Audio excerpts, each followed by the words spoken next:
tukareba ukuntu tubigenza. Wajya wasigana agafuka k'umuceri mu rugo. Sinzi wenda niba mubonye umukino, ntabwo ibyavuzwe n'ibyo dutumye hano ni ibintu bitandukanye, kandi wenda uretse n'ibyo umupira ukinirwa mu kibuga. Ngira ngo ni amajwi hafi ya buri muntu wese ukurikirana umupira wo mu Rwanda yumvishe kuri uyu munsi ayivani. Ni amajwi ya Imurora Japhet, ndetse bikaba bivuga ko we ngo yanavuganaga na Habarurema Gahungu, umuzamu wa kabiri w'ikipe ya Musanze, yego, ku mukino ikipe y'Amagaju yari ifitanye n'ikipe ya Musanze. Abwo reka tubanze twumva ayo majwi, yego, tuze tugira icyo nayo tuyavugaho cyane. Naho ubwo nyine no kubigira nk'ibanga. Reka ngewe ngira ibanga udashobora no kumva. Ndakubwiye ngo nuwakubwira ngo navuganye nawe manya ko akubeshya, ariko kugira ngo akumve.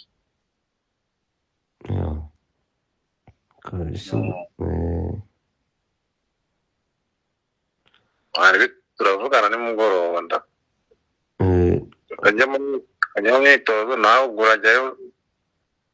murajyayo mu kanya.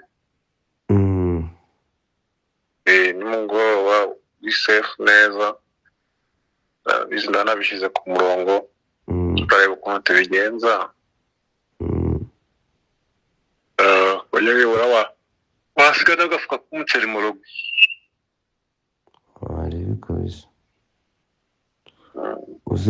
Rero sine nakubwiye siporo arigengere nshobora kuregeza, urumva, ugasanga n'abandi wari wabwiye ngiye nabaziho, ugasanga wenda hameze ukuntu bo bikaniriye batabizi wenda ko nanjye ndimo. Kuko ari nk'ahantu muri gukorana biba byoroshye. Urumva, reka ngwibe ntukifuze kumenya umuntu cyangwa wowe ngo akumenye, kuko umuntu ni mugari. Yego, Imurora Japhet bivuga ko ngo aya majwi araye yavuganaga na Gahungu, ati wanajya ku kibuga usize n'agafuka k'umuceri mu rugo. Cyane ni amajwi n'ubundi nyine bavugaga, abantu benshi bavuga ngo ni match fixing, bijyanye nyine nuko baganiraga ku mukino. Yego, ubwo Japhet nawe yagize icyo abivugaho nyuma ya match interview. Ntabwo gucika abanyamakuru, tubanze tuyumve nyuma tugaruke turebe uko bimeze. Umuntu ku ruhande undi avugana n'umukinnyi wa hano Musanze, abenshi bati ni Japhet. Wayumvisha ari amajwi wowe ko kuri ajwi ni ryaho? Na amajwi yo nayumvise, niko namwe mwayumvise. Wagiye kuyatanga tugiye tuvugana, kandi ikindi ugendanye n'ijwi byo si ibyanjye, ntabwo ngiye kuvugana n'uriya muntu, ntabwo mvugana nawe. So rero ubwo hamwe wenda n'icyo bari bagamije n'icyo bashakaga, wenda impamvu impamvu, ariko njye ngiye kuvugana n'uriya muntu. Kuki abantu bose bahurije kuri wowe? Ntabwo nzi suruse yabyo. Iyo nzi aho byavuye nibura nakwiye kuba mvuga ati abakunzi bakubereye impamvu. Abenshi bavuga bati Japhet yabaye muri legendary wacu, agiye hariya ariko yagiye bitameze neza, ibyo ari byo byose ntiyabura kuza ngo abe yadukorera ibintu nka biriya byavugwaga. So nabwa kurika ku magambo, so unakurikiranye neza n'amajwi ari kuvuga hariya, nta Magaje arimo, nta Musanze arimo. Njye nabaye muri Musanze, nayibayemo uriya umukinnyi. So rero ntabwo nzi wenda ijwi iyo yarikuye cyangwa se iyo byavuye. Gusa njyewe nkimara kubyumva natuje, nkumva nyine ubwoba mfite bigendanye wenda, ariko ntabwo nigeze ngirana nawe. Urakeka yavuye he? Iki wamuganye wumva ko yasohotse kandi bose bahuriza kuri wowe? So njyewe ndumva wenda aho byaba byavuye ari muri Musanze, kubera yuko n'ubundi rero twari tugiye gukina. Iyo tuba tugiye gukina wenda n'indi kipe kuba ariho byavutse. Kuba mutsinze bigahura n'ari amajwi ya mbere Japhet, abantu bashobora kubikeka. So sinzi wenda niba wabihuza, kuko resulta uyihuje n'ari amajwi yagakwiye kuba positif kuri Musanze ubwo ndavugira nyine tugendeye ku byo twumva so ni ukuvuga ngo ntabwo umuntu yaba yavuganye n'umuntu hanyuma ngo ibintu bijye hanze aze kwitsindisha so dutsinze kubera ubushobozi bwacu ntabwo dutsinze kubera ari amajwi. Witeguye Ferwafa n'ibyumba kuko n'ubushize ahangahe hari umukinnyi bahagaritse, witeguye kwisobanura agafigwa amagara? Njye nta kibazo kuko kwisobanura kwanjye biroroshye, ntawe nigeze mvugana nawe niba wenda hari Imurora Japhet team manager w'ikipe y'Amagaju yego waturutse mu ikipe ya Musanze ati amajwi isa yanjye ndetse kuba tutsinze ibitego 2-0 bibiri byagiyemo mu gice cya mbere mu buryo 2-0 nkuko abantu bari kubibona ku mashusho ati dutsinze kubera yuko tubimerita.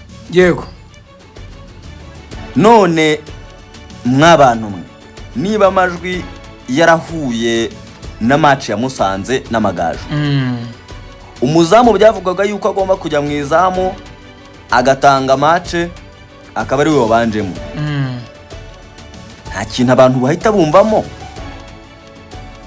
ko ku Magaju n'ubundi twari dusanzwe tuzi yari yaje yahindutse. Ariko Govinda wenda mbere yuko wenda tunavuga kuri ibyo bintu ngira ngo tubanze turebe uko ibi bitego byagenze uko abantu babibonye. Ndagira ngo nkubaze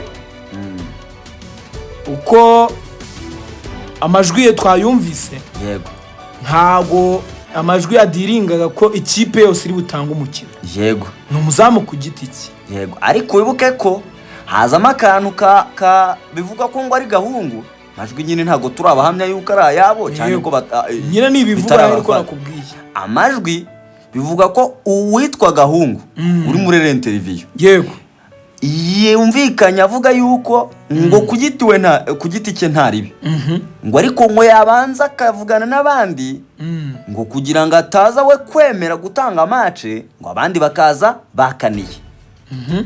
Icyo kintu nacyo kirimo muri iyo kirimo ariko kubwanjye nk'umuzamu nk'ibyo numvise wenda dutangira abantu babyumvise ibintu byajemo ngo wajya kuri match unanisize ngo agafuka k'umuceri mu rugo mva ko aho kuganira we personnel ku giti cye tuze turebe ku bitego byabonetse hari uruhare rw'umuzamu birasi ibitego byatsinzwa n'umuntu umuzamu ari we wese byatsindwa umuntu wari we wese. Yego ariko ikibazo ni kimwe aho rero nanone ko byongeye kugaruka kuri kesi yari yabaye umwaka ushize n'ubundi yari yahuriyemo Migi n'umuvandimwe witwa Shafik Bakaki. Yego wari wavuye mu ikipe ya Musanze icyo gihe Migi yavuganaga na Shafik amubwira yuko ngo bazajyana hehe muri Muhazi nibaramuka babafashije Muhazi gatsinda ikagoma mu cyiciro cya mbere. Yego uwo Shafik Bakaki akina mu Magaju n'uyu munsi yari yabanjemo team manager bivuga yuko ngo ari we washyize amajwi hanze. Yego n'ubundi ni ugarutse muri ya kesi ibyo bintu birahura biti. Jewe sinza kujya muri izo details zo guhuza ibintu n'ibindi. Now I can focus kuri nyine uyu munsi kesi y'uyu munsi wenda umuntu apime nyine arebe ko ibintu birashoboka. Ngiye kubwanjye ku muzamu Gahungu ndabona ntawe buriye kuko ibitego yatsinzwe ni ibitego bigaragara ko nta muntu utagitsindwa waba uri we wese. Ibitego amakross bagatsinda ku mitwe amatapin nta n'ibintu bibaho cyane. Kubwanjye nge mbona umuzamu nta ruhare yabigizemo kereka niba hajemo iyo cross yo kuvuga ngo n'ikipe yose yaganirijwe aho nabyumva ariko ku muzamu bahamagaye personnel Gahungu ngiye kubwanjye nyuma yo kureba kwanaliza video z'ibitego ngewe ndabona nta kosa ari muriho.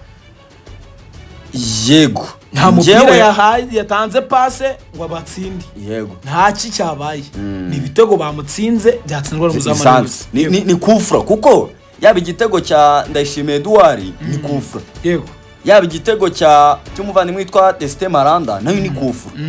rero ubwo ni noti Edouard ni muvandimwe witwa Rashid Yakini Mapole yego byumvikane ko n'ubundi kuri kufra n'ubundi n'abazamu b'Iburayi barabibatsinda no cyane katari na kufra direct ni ugushyira ku mutwe batsinze ku mutwe yego ahubwo akantu kagarukaho muri fenomeno ya match yego harimo ngo utuntu tumwe na tumwe twagendaga tuba cyangwa ngewe urabizi ko nayindi kwirebera match navuze nti iyi match irimo ibintu bimeze gutya ntago nareka kuyireba utwo tuntu rero wabonye bakagaruka kuri action y'umuvandimwe witwa Gahungu avuye mu izamu agafata umupira n'intoki ahubwo agasigara ajya usa naho ngo ajya kwikura mu isona burana ariko benshi mu bari ku kibuga cyangwa abandi nyine baganira ku mupira akavuga ati ahubwo hariya niho nyine bibera akavuga bati nyine kuki why not atashakaga iyo karita cyangwa se why not n'ubundi atashaka ko nicyo gitego